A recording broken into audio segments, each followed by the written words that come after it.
the best of the week on Relevant Radio. Joining us from the March for Life in Washington, D.C. is longtime Morning Air contributor Kristan Hawkins, the president of Students for Life of America. Good morning, Kristan. Thanks so much for joining us from D.C. For another March for Life. It is so good to be with you this morning. Amen. I'm zipping up my boots right now if I sound winded. What was going through your mind when you heard that President Trump had actually pardoned 23 pro-lifers, including, little old ladies who would pray outside of abortion clinics? One of whom was a Holocaust survivor. Absolutely. I was on Capitol Hill actually meeting with Speaker Mike Johnson and texting some folks in the White House. I was a little pushy, John, if you might be surprised by that, asking, when is this happening? When is this happening? Way to go. I mean, there's a time and a place, but you got to be persuasive, I think is the term. Absolutely. We have been working with the Trump campaign and the now administration. Literally the day after the election, I had sent a list of folks to be pardoned over to a very close confidant of the president who has his ear and talks to him multiple times a day. And so we are so excited to see the president move on that. We're waiting to see the president issue an executive order on the expanded Mexico City policy, the Global Protect Life rule, which will stop our taxpayer dollars from flowing to overseas abortion promoters. We hope to see that very soon. I was up on Capitol Hill yesterday. I personally delivered 50,000 signed petitions that our supporters have signed over the last year and a half, and students have signed, demanding that Congress finally debar and defund Planned Parenthood. Students for Life supporters have paid for 10,000 of these signs to go tell Planned Parenthood to fund themselves. So we've got a bunch of defund Planned Parenthood signs. I know other friends of mine in the pro-life movement are going to be echoing that rallying cry. I think you're going to see a lot of pro-life unity around this, that this finally needs to happen. This would save lives, save taxpayer dollars, actually redirect taxpayer dollars to families in need who need help actually choosing life. I mean, it's unbelievable, some of the energy we have here today. Seeing Roe reversed was the beginning of the end of abortion, not the end. As always, stay warm, and thanks so much for joining us from the March for Life in Washington, D.C., Kristan. So much appreciated. God bless. Longtime Morning Air contributor Kristan Hawkins, the president of Students for Life of America. And joining us this morning from San Francisco is Ryan Bomberger. Good morning, Ryan. Thanks so much for joining us from the West Coast. It is so good to be with you. Ryan, you have such a unique story and a unique perspective on the innate nature of purpose. You were conceived in rape, adopted, and of course an adoptive father. Can you briefly share with us the rest of your story? Yes, I'm that exceptions case, and when we hear the political discussions about abortion, it inevitably gets to the question, what about rape? Well, I was conceived in rape, but I was adopted in love. I grew up in a family of 15, where I have 6 brothers, 6 sisters, 10 of us were adopted, loved by those pro-lifers who certain pro-abortion activists like to say, the pro-lifers who don't care about people after they're born. My parents not only cared for us, but they loved us deeply. They unleashed purpose in all of our lives, whether biological or adopted. And now I'm married to the love of my life, Bethany Bomberger, and we have 4 kiddos, 2 of whom were adopted. And all of that started because of a courageous decision, one singular decision of my birth mom, who never could have imagined what God had in store. And because of that, that's why I fight for not just, every human life from the moment of conception onward, but specifically, though, for the most marginalized amongst the marginalized, because that was once me. I know that the issue of adoption is very personal to you, as it is to myself. Something we both share in common as adoptive fathers. Can you talk about the beauty of adoption and how it's really a viable option for young girls who might find themselves in an unplanned pregnancy? Absolutely. I mean, adoption is one of the alternatives to the violence of abortion, and yet there are some Christians who still don't understand the nature of adoption. I mean, in both the natural and the supernatural, adoption restores what was broken. And when you have young women, who are facing this decision, and oftentimes it's the woman, the birth father is oftentimes not involved in that, but she doesn't understand in that moment of confusion the beauty that is unleashed. And I know it's a really hard decision. It is a lifelong decision, and that's why we have pregnancy centers and other organizations and churches who come alongside that birth mom and love her through that journey, because making a decision for life is something, I love how Melissa Ohden says that adoption is an option that everyone can live with. Where do you think we're at as a nation when we talk about the legal protection of the unborn? We've got a lot of heart surgery to do. To be honest, there's a lot of heart surgery.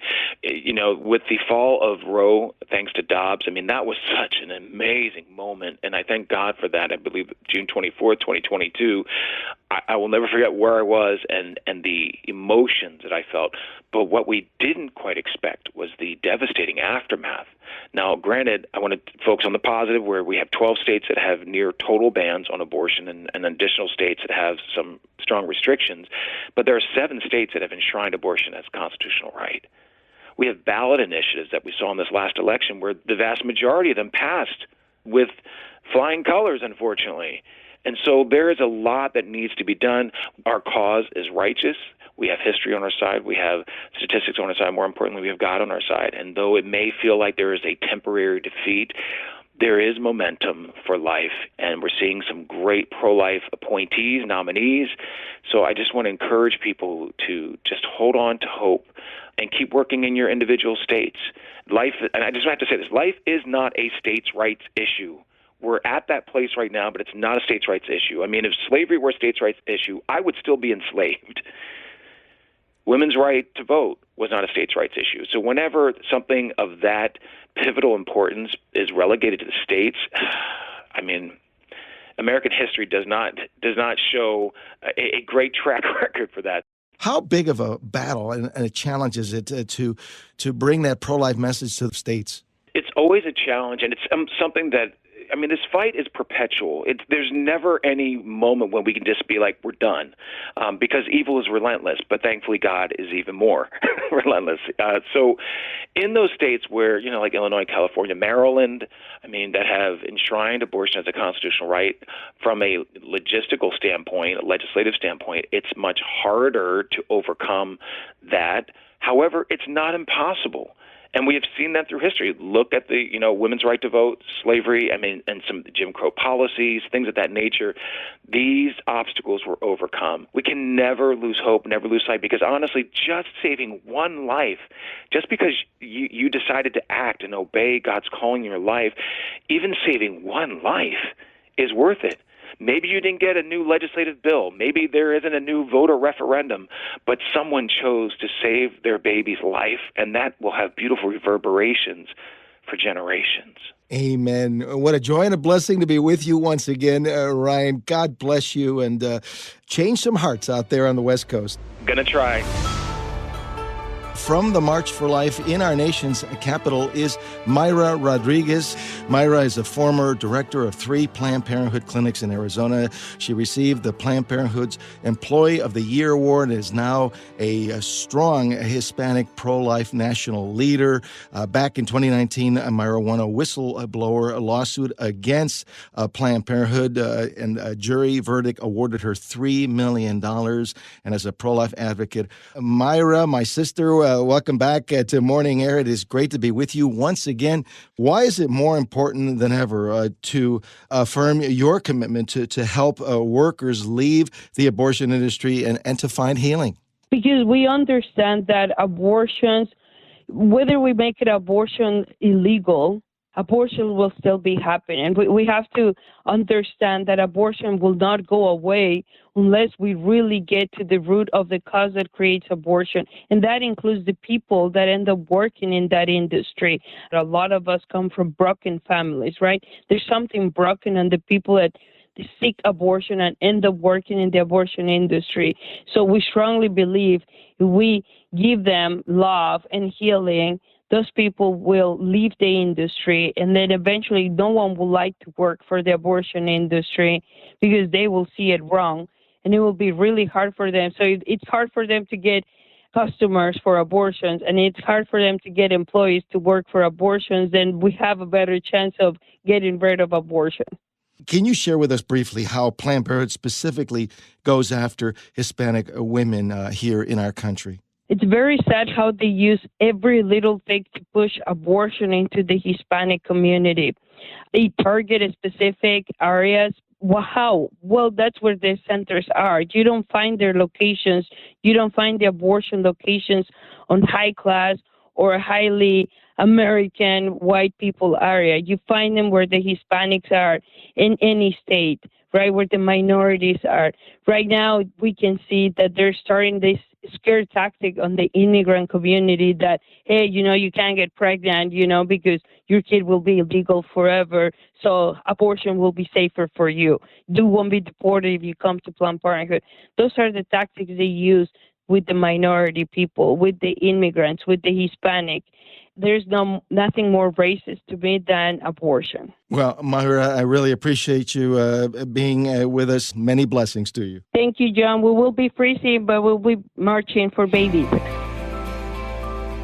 From Houston, Texas, Sean Carney, the president and CEO and co-founder of 40 Days for Life. Good morning, Sean. Thanks so much for joining us. It is great to be with you once again on this big day. It's good to be back. It's a great day, a good day for so many Americans across the country. Where do you think that we are as a country on the legal protection of the unborn here on this day of the March for Life? I think that we are extremely, to use the overused phrase, divided in ways that pro-abortion supporters would have never imagined a few years ago, where now it's standard that you have to deny health care to a baby girl who survives an abortion, that you have to support abortion through birth.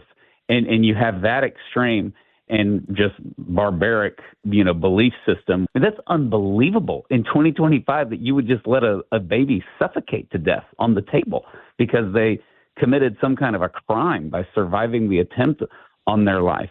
And so that's just, people weren't clapping for that 5 years ago, and now they're doing it. And then you have, the positive news, which is we have 26 states that have passed pro-life laws or banned abortion throughout the country, like places like where I live, Texas, which is essentially abortion-free. That is so good. That's also would have been unheard of 5 years ago. And so, I think that the rhetoric is getting worse before it gets better. I think that as far as optimism, there's one side that should have it, and it's definitely the pro-life side. Well, are you optimistic that finally Planned Parenthood could get defunded this time around under President Trump's leadership here in his second administration? Absolutely. And we've been preaching that for the last couple of months. You can go to defundplannedparenthood.com and sign the petition because we cannot get them off the hook. President Trump wanted to defund Planned Parenthood in January of 2017 when it was not popular. They have a bigger margin now. They need to do it. What that will mean for listeners is you will see massive amounts of Planned Parenthood locations close. They simply don't have the support. This is a third of their income that they get from the federal government. Many of their locations cannot live without that money. That's what they're dependent on, and that would radically change the abortion landscape in our country, no matter what state you live in. Sean, always a joy to be with you. Thanks so much for joining us this morning. Thank you. Keep up the great work. You too, my friend. Like what you just heard, share it with your family and friends. And thanks for listening.